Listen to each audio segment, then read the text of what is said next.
Let's fucking go. You are listening to the Outlaw Apostle Podcast. I'm your host, Troy Neff. I'm the fucking guy. Whoa! Who knew I would make it this far? They hated, they never believed me. Yeah, I would never drop the ball. I know I make it look easy. Yeah, Mayweather with the defense. I don't care what a critic got to say. I got them picking up the pieces. That to me, you really playing with your life. I'm about to come and run it all back. I'm the new era, about to snap back. You ain't fitting for it, cause you all cap like. Hold up. I shoot my shot, wait, hold up. I'm really about to run this go up. You know it's all net when it go up. Ain't got no other plans, you don't need to understand.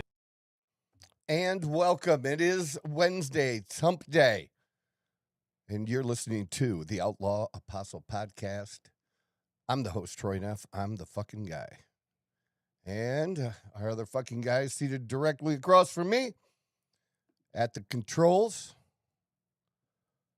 And at least the controls are okay right now. I was a little worried they might have a hammer taken to them a little earlier. Very close, I'll tell you what. It was very, very close. Yeah, a little frustrated. Leo, good morning to you. Good morning, Troy. How you doing, man? Great. Yeah, I have a little story here in a minute.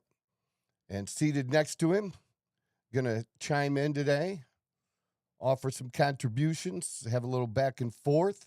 We got Mikey G. Mikey, morning, good morning. Sir. How you doing today? I'm doing good. So I violated my rule last night. What's that? Well, I have some rules when I gamble. There are two, basically. One is I set an amount that I want to win. You know, and usually that minimum of that is usually doubling your money.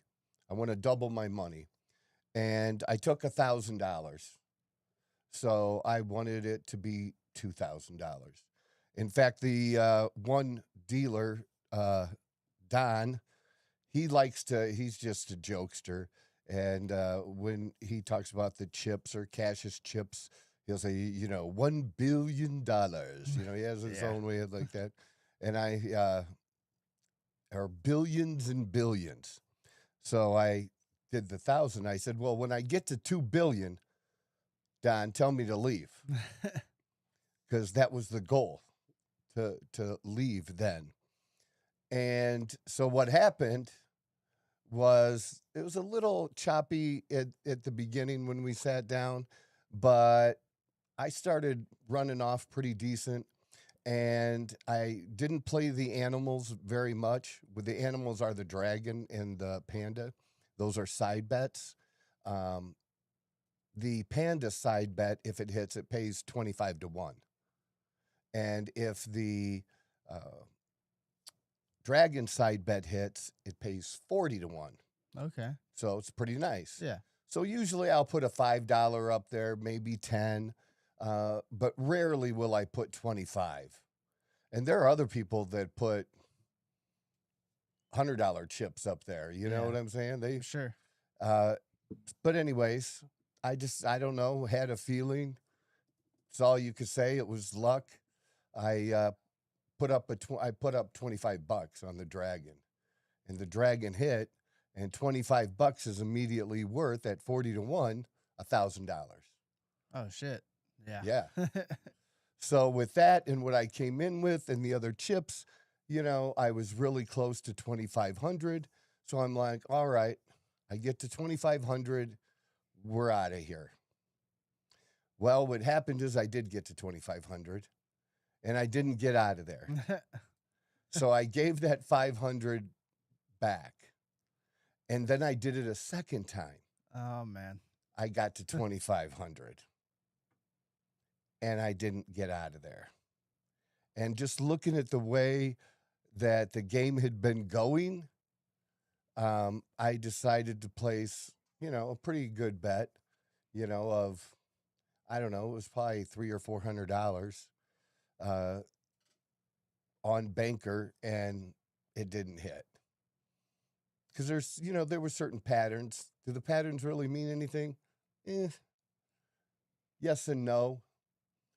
So I was back in my 2000, and then we did just leave, because that was my original goal, was just to double it Well, like you that. still But stuck to it. I could have, yeah, of course. But I could have done the other, the other, and had a nice little extra there. But yeah, that didn't happen this time. Well, I mean, at least you didn't lose money. At least you No, left as soon as yeah, you doubled it. So you kind of stuck to your rule. a little bit. I'm stupid like this. I'm very vulnerable to just like, if I make it, giving it all back. That's one thing that I'm really bad with at gambling, because I don't know. I just get on my high horse. I'm like, well, why not just ride this quote Yeah. unquote hot streak, and then it becomes a cold streak, and Yeah, I'm like, fuck, I should have just fucking left. but you didn't really have a goal. No, I didn't. I was See, just, it's a little bit, makes it a little Yeah. bit easier if you have a preset goal, yeah, if it's and outlined. then it's about time. So, like, the idea is, if you do it in 30 minutes, even if you enjoy the game, if you do it in 30 minutes, reach the goal, leave. Yeah. If it takes 2 hours, leave in 2 hours. So we'll see. We've been having a lot of fun with that, Dawn and I. And oh yeah, by the way, my Nice. my Your ring, my wedding ring came in. Nice. Went and picked it up yesterday. So it's 14 karat, and it's yellow and white, and it's brushed Okay. Where'd you in get the it from? middle. Not Costco. No, this one I didn't get at Costco. I got this one at this shop at I'll have to look it up and give them a shout. But at this little shop at Santan Village, where some nice shopping there. Okay. And they're the ones we took Dawn's ring to have soldered. Oh, okay. And they did a phenomenal job doing it. It looks great. And all three pieces, are soldered together now, and all three pieces were Costco. For So I sure. was curious about when you said you got it. Yeah, and this is the most I've ever spent on a wedding ring too. So Oh, wow. yeah, it was, I don't know, 3,300, something like that. Yeah. It wasn't bad. Yeah. Yeah. Well, yeah, well, I don't get any diamonds in it, and I'm not doing anything stupid. I wanted it to look cool, but I also wanted it to be a little classic, Yeah. that it lasts, and I like doing the two-tone, since I'm wearing both silver and gold now again. You didn't want to Yeah, stick with the string around the finger. No, no, I had to do it right, and Dawn was very pleased that I did, so that was They all usually good. are. Yep. Yeah, we're getting all the little things done every day, getting a little closer, getting things set up and everything, final things we need. And looks like my suit will be in, so I'll have to go get fitted for that and then pick it up next week. So, Nice. yeah, and we're trying to finalize things at Bourbon and Bones. Amazingly, at least I think it's amazing, it would probably be 98% of the people that we've invited are showing up. Oh. It's a high. Yeah. Yeah. I usually expect at least like a decent amount, just based off scheduling or whatever they Mhm. got going on in their life. Like, Yeah, yeah. it could, and then the one couple that can't, they're great people, they're good friends, but they are in Missouri, so but we couldn't, we would never not have invited them, you know what I mean? Yeah. Leave that in their court, Yeah. It's a gesture. because it just would have been, they're good friends. It'd be shitty not to invite them, For sure. Yeah. and let them decide from there. And my friend Tino Amaya, up in Michigan, he's actually catering a wedding on Friday, and he might leave Saturday morning to get here to Sheesh. do that. That's a I mean, friend. For yes, sure. it is. Yes, Holy it is. shit. He's part of my tight inner circle, business, where we talk about all kinds of real life things, and we both have a great mutual respect for each other. And yeah, so that would be awesome if he was able to. And then it's my sister's coming, right? And she's coming in on Thursday, and she ended up getting tickets coming in on Thursday and leaving on Sunday. Well, when I was talking to her yesterday, she keeps asking, is there anything I can do for you guys and to the wedding, any help you need? And I said, you want to do something for me? I got something you can do for me. Because that's what I was hoping she was going to do before, was I said, you can change the flight, and I'll cover it, and go back on Monday.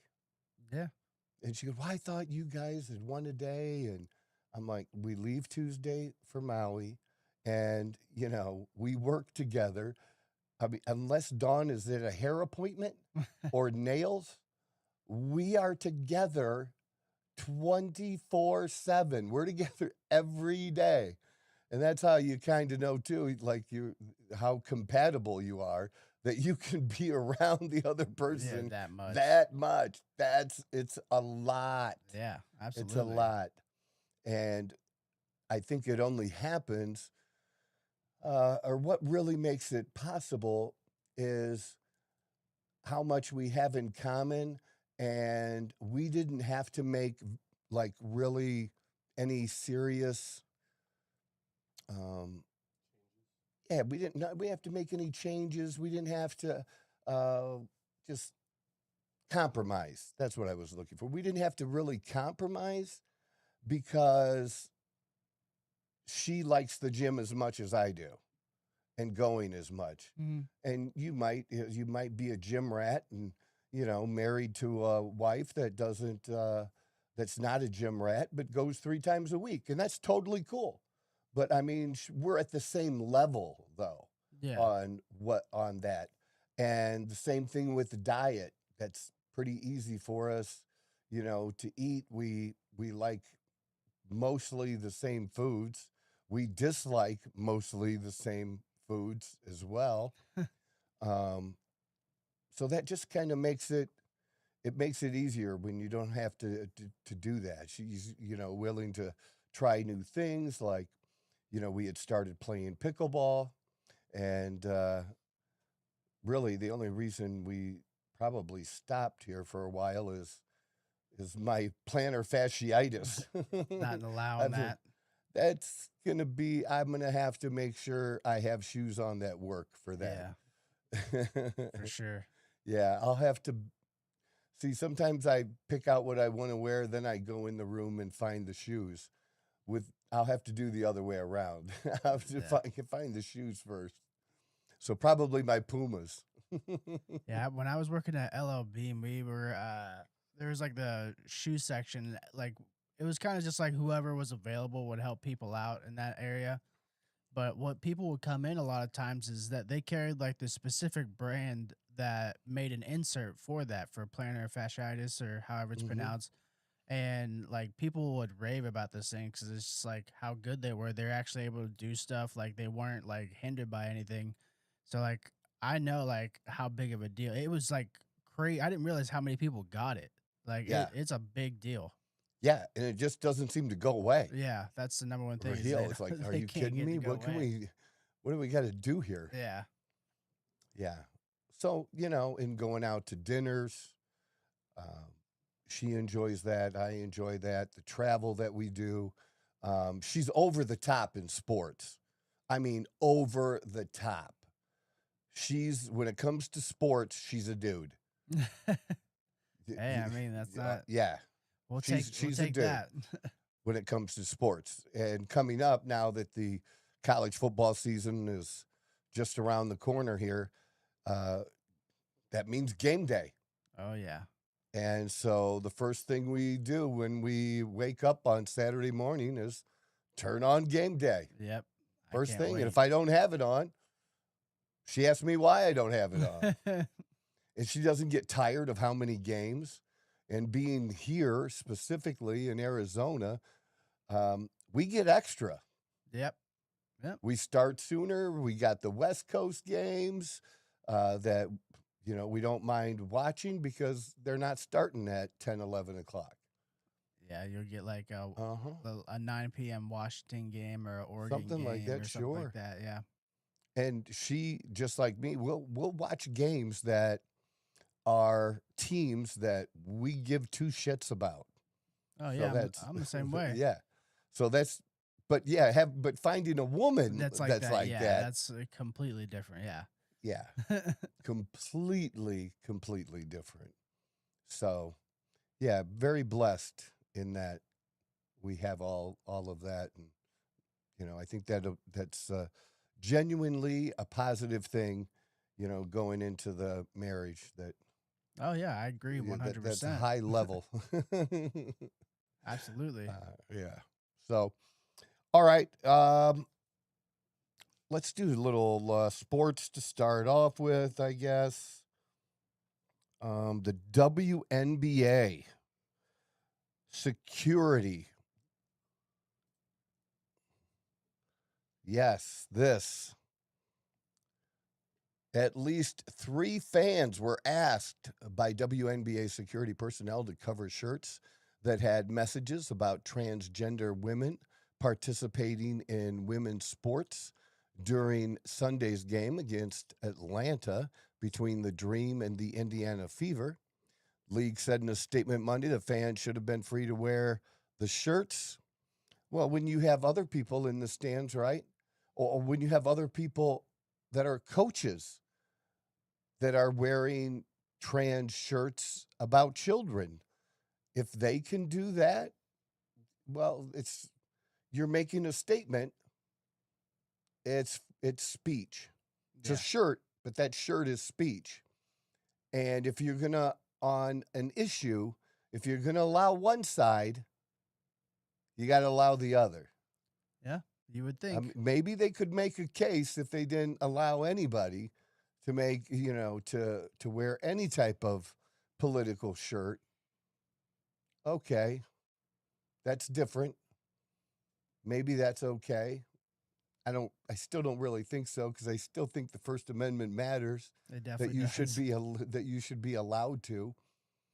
But yeah, that's it. The left does not believe in the First Amendment anymore. Well, they don't even believe in the Constitution, really, but they don't believe in the First Amendment or our rights to the First Amendment.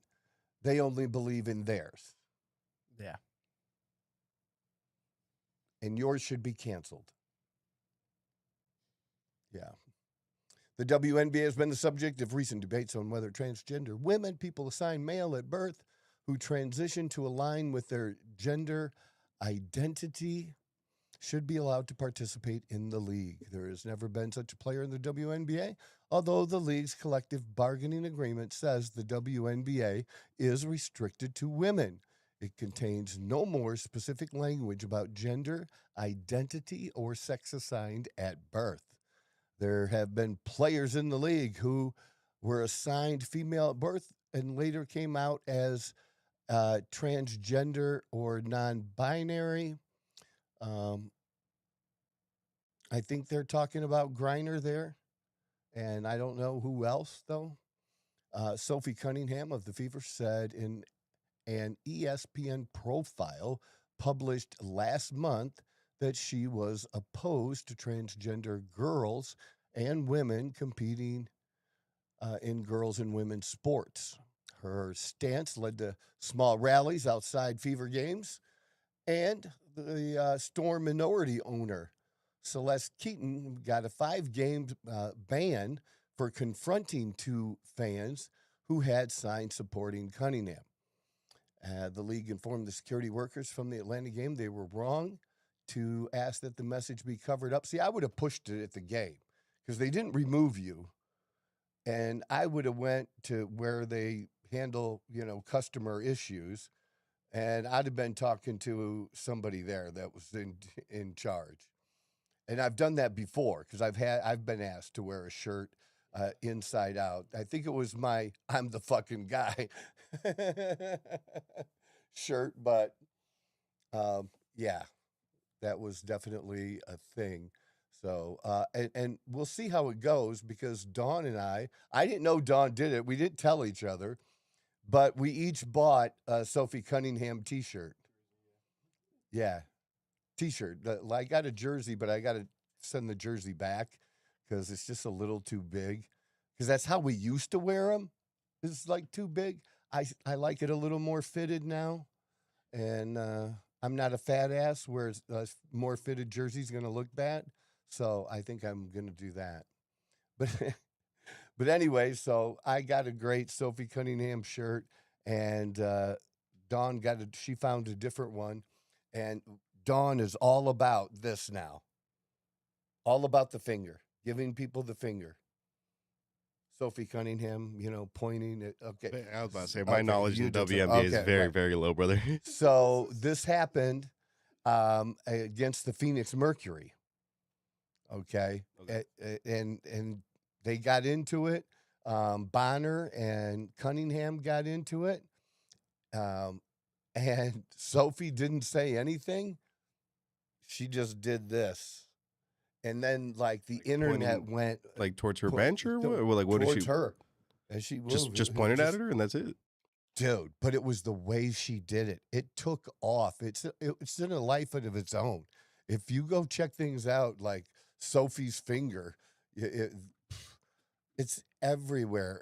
All these memes, and if that's gonna happen, then what are you gonna do with it? You're gonna put it on a shirt and make a shit ton of money. So smart. She's pretty smart in that way. Yep, there you go. But she's pointed at other people too. But she doesn't say anything. So it's hard for a ref, to punish her. You know what I mean? Call a technical and stuff. She's just pointing at her. But the person that's being pointed at gets pissed. They get extra pissed.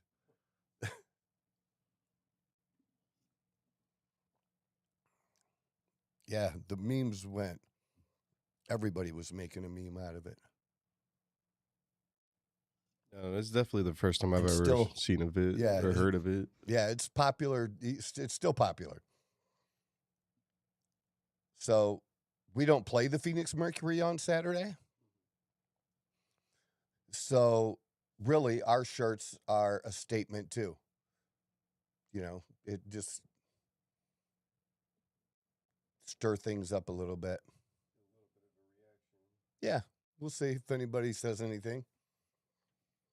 And I don't care if they do. Well, however they treat me, they will be treated right back. That's how it's going to work. But yeah, it's support of Sophie. It's licensing it. I mean, she ain't dumb.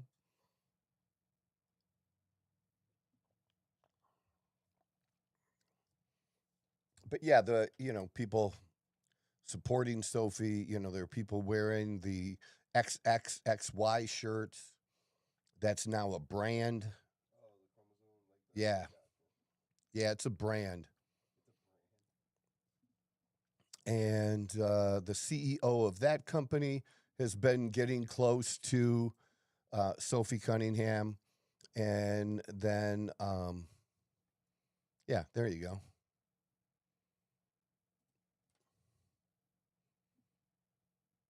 I need to get one of those too.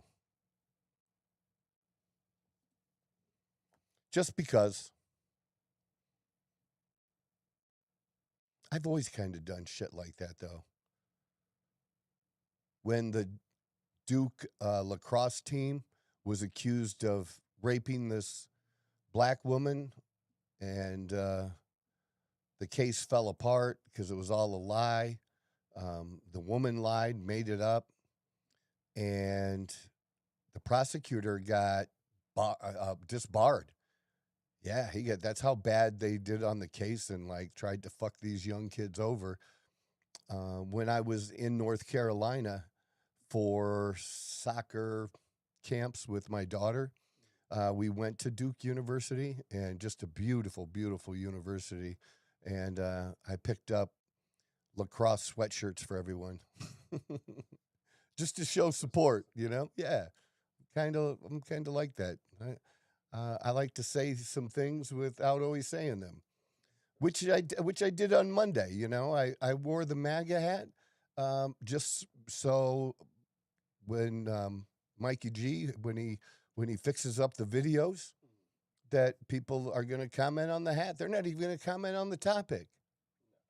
And then they must keep a little folder of like their top 10 memes that they just keep reusing over and over. I'm like, dude, you've posted this same thing on my page 5 times. Use some words. You got some words like that'd be too hard to say? Yeah. Yeah, it's not even about having a conversation. They don't want a conversation. They just want to say some bullshit. And, no, please do. We need more numbers. And if that brings in more numbers, I'm okay with that too. We did have a comment from Bob. All right, Bob. Giving you a little good morning. I'm assuming this is for your foot. It says roll the bottom of your over a golf ball. It might be a little bit of a typo there, but I'm assuming he's talking about your foot. Yeah. Roll the bottom of your over a golf ball, as much weight and pressure as you can. Stand 3 to 5 minutes, then roll it with a frozen water bottle. When your TV in the evening, do it a couple times. But I skipped the commercials. But anyways, I've done the water bottle thing. I've not done the golf ball thing. So that is something to add. Bob knows about feet. He's got a lot of miles on his feet. That's for sure. So, yeah, we're going to do that. They played an important game last night. The Fever. They played Toronto, and that was their first time in Toronto. And Toronto's one of those teams that's on the edge, I believe. Well, they're on the edge of making the playoffs in that 8th spot. Mabry got into it with Mitchell. Mabry always gets into it with somebody. She's one of them that decked Caitlin Clark in her first season. Yeah. Yeah, she's a tough chick, but she's one of those tough chicks you dislike her when she plays against you, but if she was on your team, you'd be all cool about it. But Mitchell had another great game, 29 points in just 3 quarters, and sat out the 4th. Caitlin Clark had 24. I believe that game was the 20th game for Mitchell to have 20 or more points in a row. In 20 games in a row, she's had 20 or more points. And that ties the record of Asia Wilson. Asia did it across 2 seasons. So she did it at the end of one season, at the start of another. But just as far as the overall record, how many times has somebody done it? The record is 20. So she could have that record of next game. Yeah. In some of those, like, to me, that's a legitimate record kind of thing. But they keep coming up with all these ridiculous records to try to pump up the WNBA players. It's so unnecessary for them to do that, but they do. It's all marketing. Well, you give someone a trophy and they're like, oh wow, look at what they're accomplishing. You get more people to watch. Yeah. I don't know if they're getting trophies for this. They're just flat out just making shit up. Just like giving people different accomplishments and stuff like that to entertain people a little bit more. Hype it. That too. And that's neither here nor there. It's fine. But what I don't like is the fact that you can't say anything negative about any player or, how the game has gone or, talk about Reese missing that easy, pretty easy layup and things like that. Everything has to be, everybody's been told positive, positive, positive, no matter what. And it just rings in a way, as somebody who's watching the game, you just think that's just not authentic. It's because it's just not real. That's not how things work. And it's okay to have, to make criticisms that are legitimate criticisms and not just attacking with no substance underneath it. And there is some of that, obviously, but there's legitimate things to talk about with the league. It's because you have a player that makes 3 good shots in a row, and then the next one is 2 yards to the right and 1 yard short. I mean, it looks horrible. Or, they are trying, since Caitlin got in the league, more players are trying to do some of the things that she does, specifically with the passing. Well, even Caitlin will go through streaks where she's turning the ball over because it's just not a good pass. Don't want to do that. No. And then you'll have, then you'll see another one with the Las Vegas Aces where, Gray is just perfectly looking one way. Somebody's cutting and behind the back and makes it. But then you're going to see a behind the back one, another one that's, that one you might not have wanted to do that, Yeah. But the ones they get right look very, very great. They look great. Yeah. It's high risk, high reward, though. Yeah. Oh, well, and Caitlin gets a lot of flack, a lot of criticism for that because she makes really the best passes in the league, setting her teams up, setting her players up. But she also contributes a lot of turnovers, and that she's got to get under, a little more control. And just a little more control will probably increase her assists per game, which is already the highest in the league. Yeah, isn't she it's like in the 9s. Yeah, but she could be 10, 11 easy, and will someday with 2 less turnovers per game. Mm-hmm. I'm sure. Yeah, it's kind of like the Steph Curry effect. Like when he got in the league, because Flash always wins. Like everybody harps on fundamentals, but Flash will always win. Right. People just love that shit. When Steph got in the league, that's just how it was. Like everybody just started jacking up threes. Now, not everybody could make it at the same rate or even close to the same rate, but they were still shooting them because they wanted to do that, that shot and then turn around immediately, not even watch it go in because they know it's going in. Like everybody wants that moment. So it's like you could even go back to Allen Iverson. Like when he got in the league, he changed the whole game on how you played it, and then even how you wore your accessories and everything like that. Like the Flash just has always won, no matter what. Yeah, I like him. Oh yeah, absolutely. He's a GOAT. Yeah, Iverson is good player.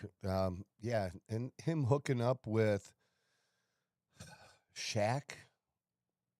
And he had always been with Adidas, and so he's a big part of running the shoe division. Oh yeah, like he's sure. like a serious executive. His shoes still go for a lot of money right now. Yeah. Oh, but Kelsey Mitchell, I'm pretty sure she's wearing Adidas shoes. Okay, so well, one it was untied, and shoe came off, and then probably 5 minutes later, she's making some hard cuts, and came out of the other shoe. I was like, oh, that is not good for Adidas. No, They that is didn't. not. That's like, I forget who the shoe was, but wasn't it that dude that plays for? You talking about Zion Williamson? Yes, When he like he blew out his shoe, like Yeah. just blew it up. Yeah, and I think he's wearing Nikes. I think he's sponsored by Nike, if I'm not Yes, mistaken, yeah. or something like that. But yeah, he yeah, I remember he just made like a hard stop, and like it's like the whole like bottom sole of his shoes just gave out. Yeah. Like that's I don't think I've ever seen that. And he's the type No. of player where like he's very violent in like his quick mechanics. So like he's very explosive when he jumps, when he stops, when everything. Mm-hmm. Yeah. Well, the shoe didn't make it. Yeah. Oh yeah, we got it. All bad. Oh, this is it? Cool. And yeah, that's an injury risk too. I mean, Yep. that didn't look good at all. Yeah, look at his foot completely. Just completely gives out. Just everything rips. Like I've never seen that. That's got to be a fitting issue. Those couldn't have fit him the best. Like, because I mean, it doesn't even stand a chance, and that wasn't even that bad either. Right? Like he was just stopping. Boom, and then it's like it just pops open, like almost like they were slightly too tight, maybe. I don't know about too tight or not, but that's just crazy. Yeah, you can't have that.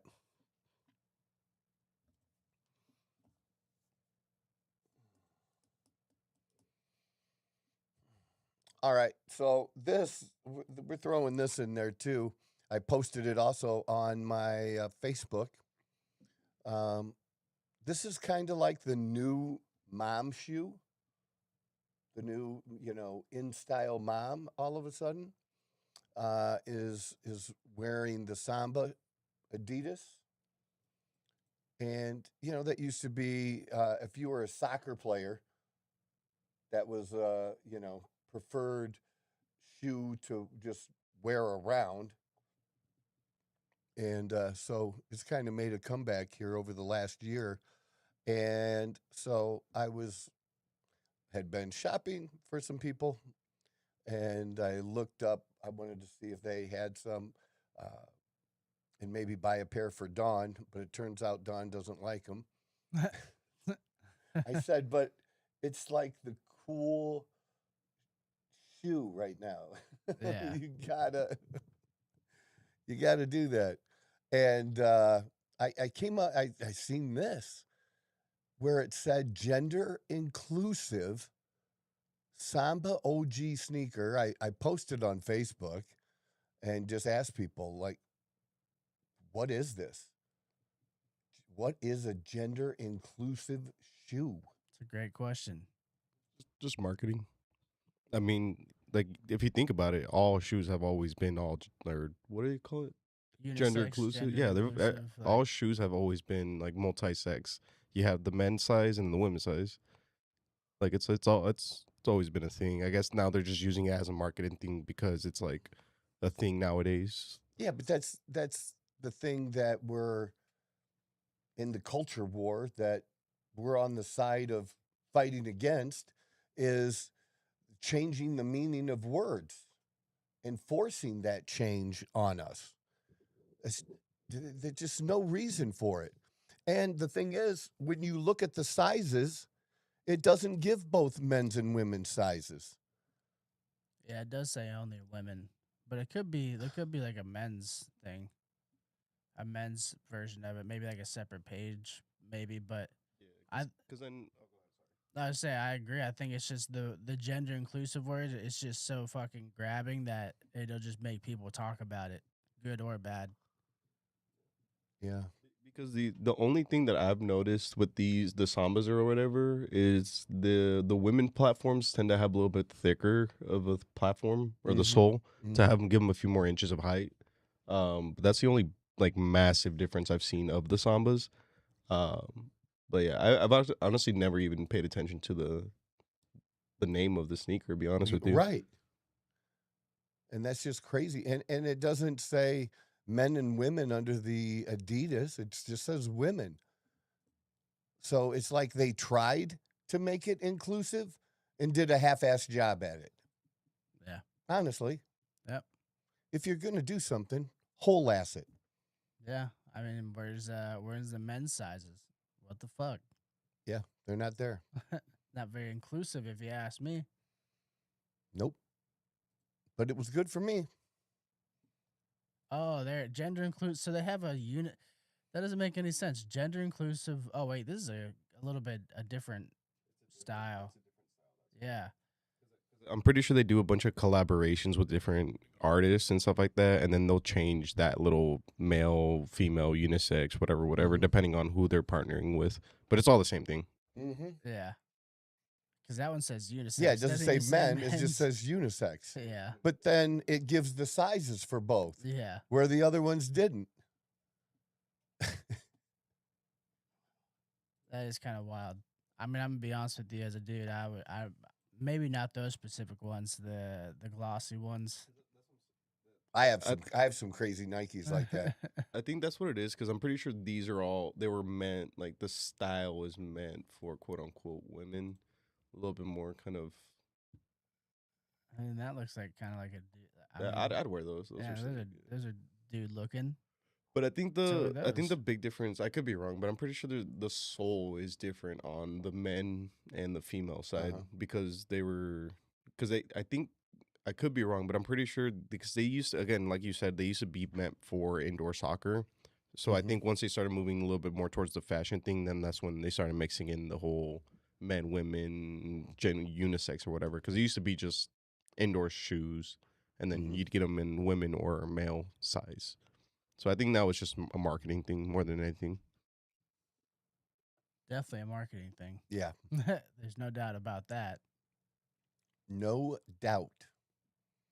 But I just, I notice shit like that. Yeah. It just pops up on me, and I just makes me ask questions. It's annoying for sure.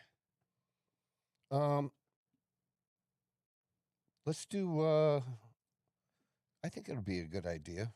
Let's do Tom Brady. We can do some college or in high school or pro football, So basically it's a story about Tom Brady's thoughts on veterans playing in preseason games. We're down to 3 now. They only play 3. Mm-hmm. They used to play 4. Yeah.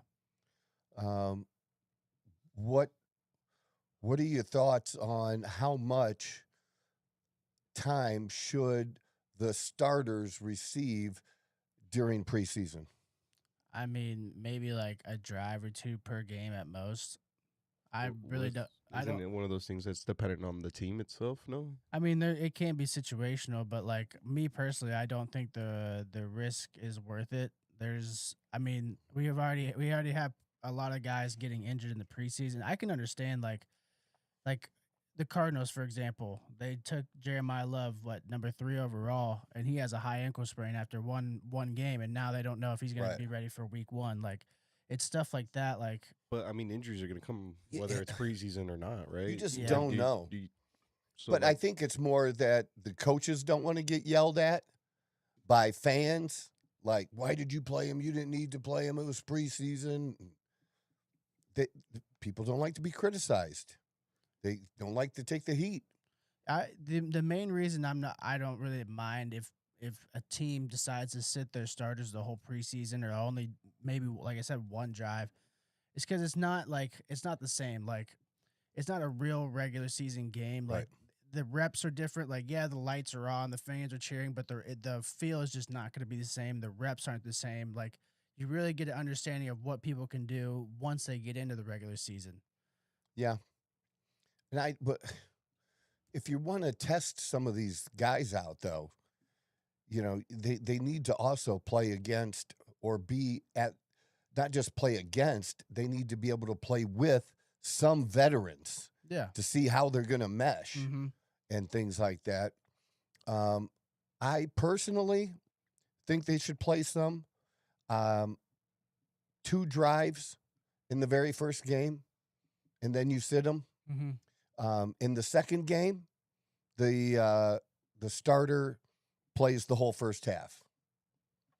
And then the third game, I would go back to 1 or 2 drives and then cut it off. That's my compromise of, you got to get some reps. Yeah, for sure. I thought that was the unwritten rule. I don't know if maybe it's just because all I do is play the video game. So but in the game, when you do preseason, typically the first game you're only gonna play, like you said, about a quarter, and then after that it's kind of like you get a half of a game, and then usually don't play at all the last game. So I mean, is there unwritten rules of preseason when it comes to newer players? there's definitely unwritten rules, but it really comes down to like the coaching philosophy of the game.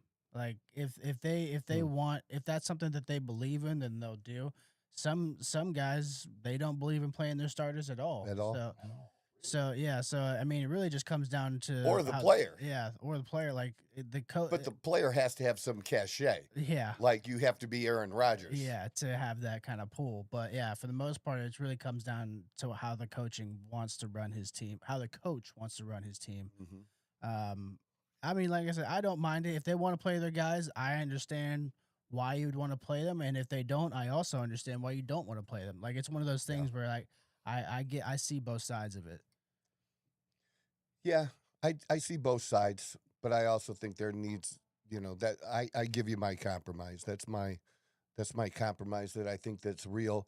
And also getting that in because we used to play 4 preseason games. And now they dropped it, and they're looking to, I would say, by year 2030, maybe a touch later, that they'll want to drop another preseason game so that they can talk the players' union into making the season 18 games. Yeah, they want to make it longer, which is crazy as fuck. In football, is it realistic to think that they would do something like a preseason tournament? Because like in other sports, like it's a pretty common thing. That's how you kind of introduce your newer players. Is you do a preseason tournament and stuff like that. Is that That's cool? Is that not a common thing in football, or because it's so much more heavier on the body? If there's, I say that's definitely why. If there's money to be made, I'm sure the NFL will explore it. They if there's money to be made, they'll always explore anything. But it like you said, it's because it's so taxing on the body that I think a lot of guys would probably just like a lot of players and coaches alike would probably not be okay with that. I think just by the climate of the league. What is the size of a NFL roster? 52. 52 on a team? Yeah. How often do all 52 players play?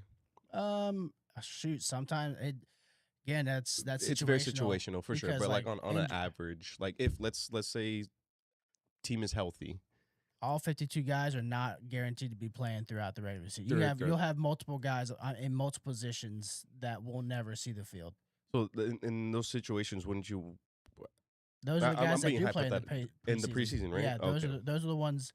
And like he said, how they got rid of a preseason game. A lot of coaches are actually pissed that they dropped a game because it gives them less time to see what they have. Gotcha. Now they have to focus more on getting specific guys reps if they want to. Like, there's a lot more decision making. So is there a priority on getting the new kids on the field on preseason, or are you kind of is that the priority with most teams? Yeah, I mean Jeremiah Love was like I said, he was playing for the Cardinals in their preseason game. So like it again, Jackson Dart with the Giants. Everybody's pissed off at him again because it's a preseason game and he's getting knocked out on the sideline. Like, didn't he take a really big hit on like one of the first drives or something like that? And they were Harbaugh was not happy about that. And so like it is a priority, but like sometimes you got to protect the player from themselves too. Yeah. It's like, no, you're not gonna play the sport I chose you to play. Like, we appreciate the effort, but we don't need you getting a concussion week 1 of fucking preseason. Fan or not a fan of expanding the regular season? Not a fan. I think it's 17 games is a lot as is. It is. Yeah. And I mean, it definitely added. I think 17 games added a lot of like stories and drama in terms of like late season records and like who's going to be in the playoffs and who's not. But I think if anything more than that, you're kind of playing with fire, to be honest with you. Especially in a sport where there's already so many injuries. It's a fuck ton of injuries. That's one extra game. Like, you got guys going into playoffs that they get hurt right before playoffs, and you have like think about how much that'll increase. Like, if they had a magical way to fucking decrease injuries, then I'd be like, okay, sure, let's do it. No more tackling. Yeah, no more tackling. 2-hand touch. Well, I don't know what else we can do besides put them in bubble wrap, Yeah, there's no way. like little giants. Yeah, for real. You can't prevent injuries. I don't know what the fuck it would take, but I haven't seen a viable option yet. Yeah, the helmet thing, and now they have those padded goofy The things. Guardian caps. Oh my God, those are I would not wear Is one there of science those. behind that? They like reduce Yeah. like head injury or something? Or? Yeah, it's not guaranteed, but it drops your chances of it. And What is it called? Sorry. It's called a Guardian cap. Like, the guys that are usually more prone to concussions, they're the ones that wear it the most. Yeah, it's Mhm. basically like just some extra padded helmet. Or if you're coming off a concussion and you're playing, it's your first game back, sometimes they'll wear it like that too. Yeah, that's just I could never do that. Is it heavy? I don't think so. I was about to ask, I wonder how it feels playing with that. Like, if there's a noticeable 'Cause difference. There's bulk on that. That's Yeah. for sure. I mean, it does say that it's some sort of like padding, foam padding. So Yeah. Yeah, I honestly don't know too much about the science. I kind of just let them. and it also lowers the temperature inside your helmet. Huh. Well, I think one of the reasons that they do that is to show that the NFL, this is the NFL now, is to show that they care about player safety Yeah. and that they are legitimately trying to do something about player safety. And that way they can limit the number of lawsuits Oh, and, yeah. and even more importantly, losing multiple lawsuits. Yeah. So Mhm. I think that's a bigger reason than the actual health or that it really works so wonderful. Oh, yeah. That's You know? definitely that's the number one driving force behind all those changes is the money.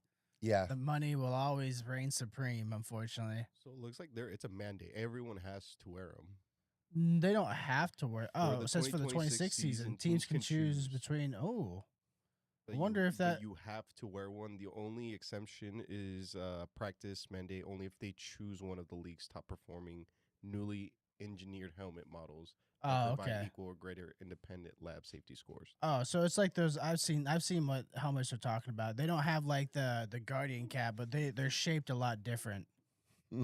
That's crazy. I didn't know it was going to be a mandate. I mean, it makes sense. I mean, they have to do something about it. But here's the thing with like concussions and stuff like that. These guys know what they're signing up for, and when you ask them that, like they'll tell you that. Like, I know what I'm signing up for. I choose to do this because I want to fucking do this. Right. Like, this is I played this sport my whole life. Like, I'm not gonna fucking stop now. Like, I don't know. That's my only thing with concussions. Is like, you can't prevent it, and the players know what they're getting into, and they're okay with making that sacrifice. Adult players. Yeah, adult players. And I'm high talking about school players. NFL. I'm talking about NFL Right. players. But I wonder how much damage is actually really done Mm-hmm. when 3rd and 4th graders, Yeah. 5th and 6th graders. Well, I'm pretty sure it's like very, very, very like not good for children to like. Yeah. That's why they like took heading away from like soccer.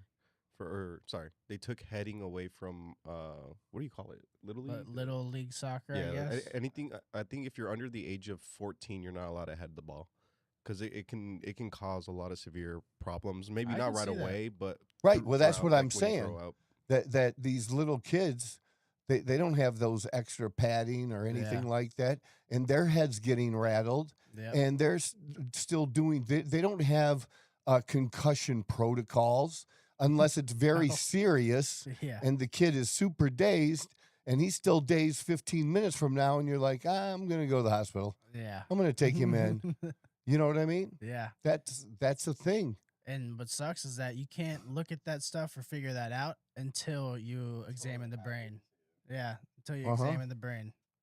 So, I mean, it's one of those things that I don't know what the answer is for it, but they're going to have to figure something out. I think they just signed a waiver saying, "Hey, I understand what I'm doing could kill me." Yeah. That's why I'm getting paid millions of dollars. Well, I meant for like how he's talking at the younger level. Like, I think that's why flag football's got more popular. Yeah, that's all it is.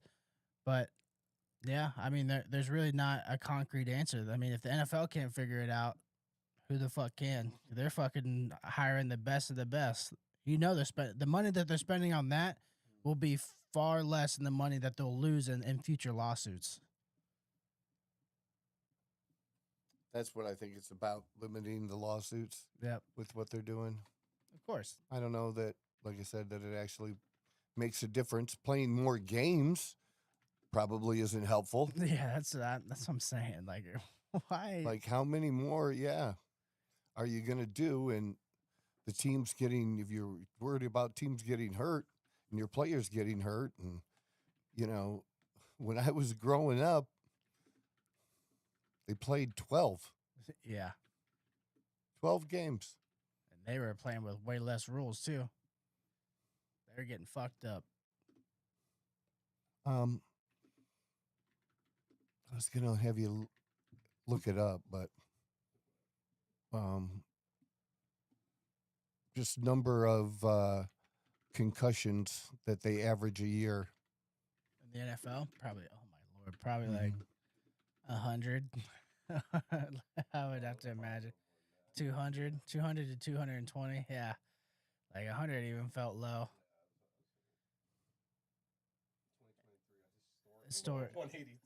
Historic low of 182 concussions in the 2024 season, and I think that was the year that they started changing the way they did kickoffs.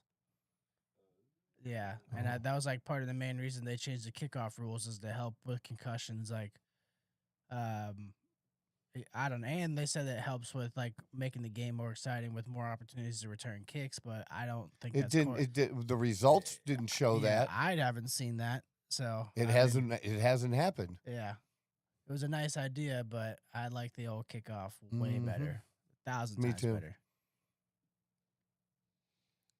0.4 to 0.6 documented concussions per game. I don't even. Okay. Yeah, you get half a concussion, a quarter of a concussion.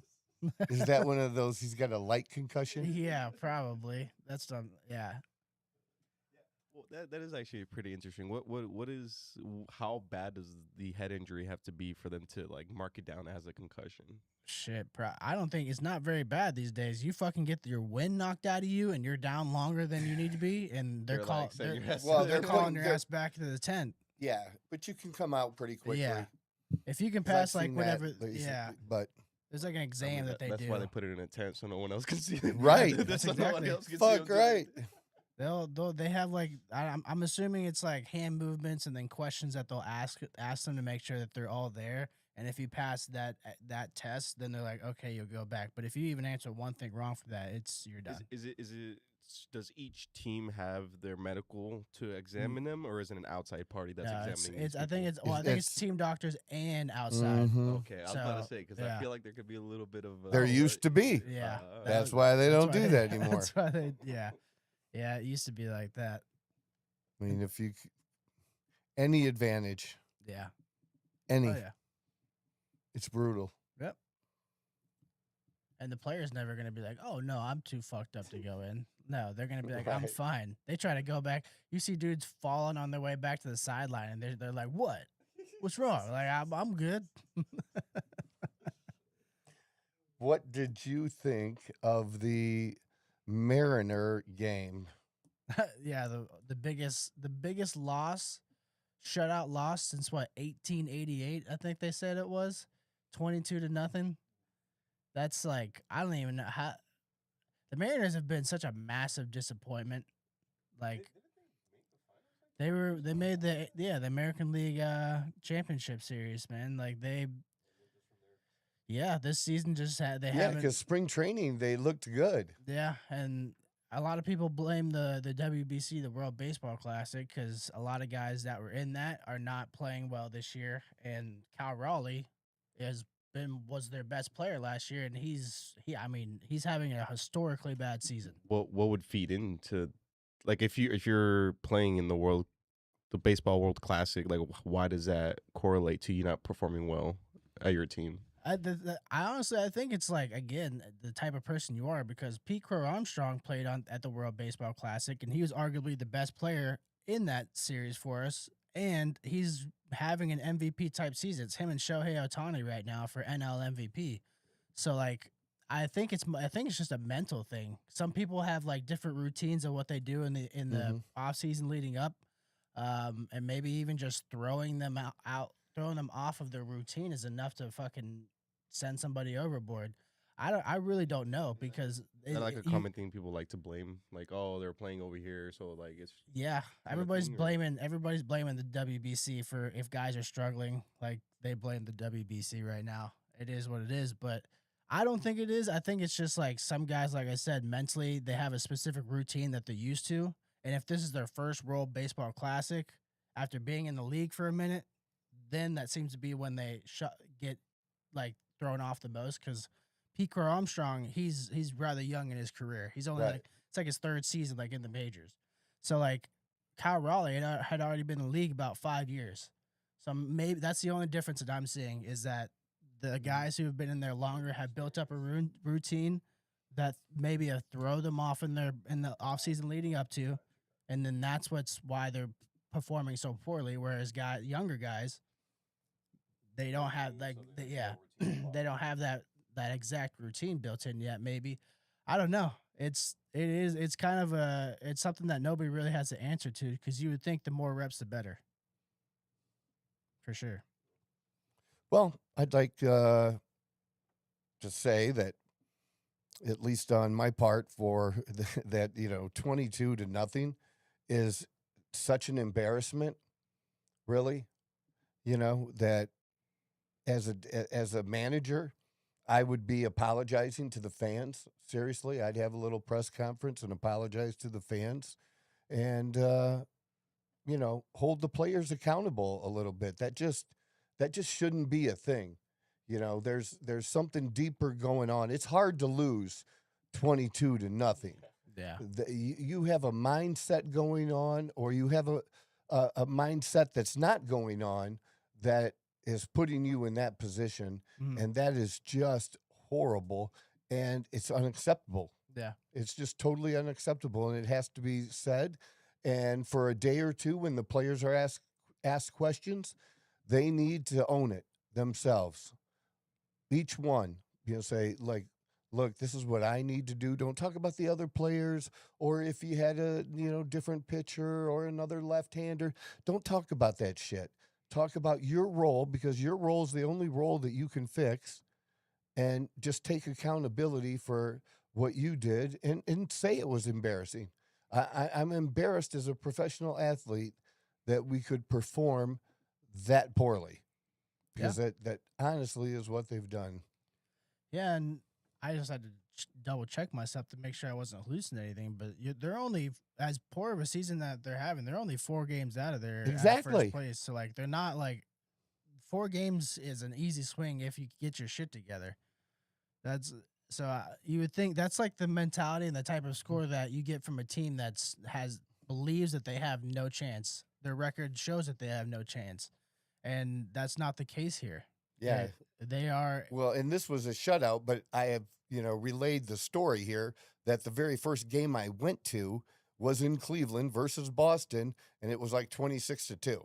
Yeah, that's fucking crazy. It was embarrassing. Yeah. Okay, very embarrassing. This is embarrassing. And then him losing, Julio Rodriguez losing track of how many outs there are, and then throwing the fucking ball in the stands. Like, I think it just goes down. I think it comes down to coaching, man. Maybe the coach has lost the locker room. Like, they don't believe in him. Yeah. Who started out the season like dog shit the first 15, 20 games, and they changed the manager? And was it the Phillies? Phillies, yeah. And Don Mattingly is actually the head coach of them. Yeah. which just shows you can do that at any time. Yeah, that's 100%. I mean, obviously sooner rather than later if you can, but yeah, I think it's just one of those things where it's just you got to make a coaching change, Yeah. and it's all about timing with that. Sorry, quick question. Hmm.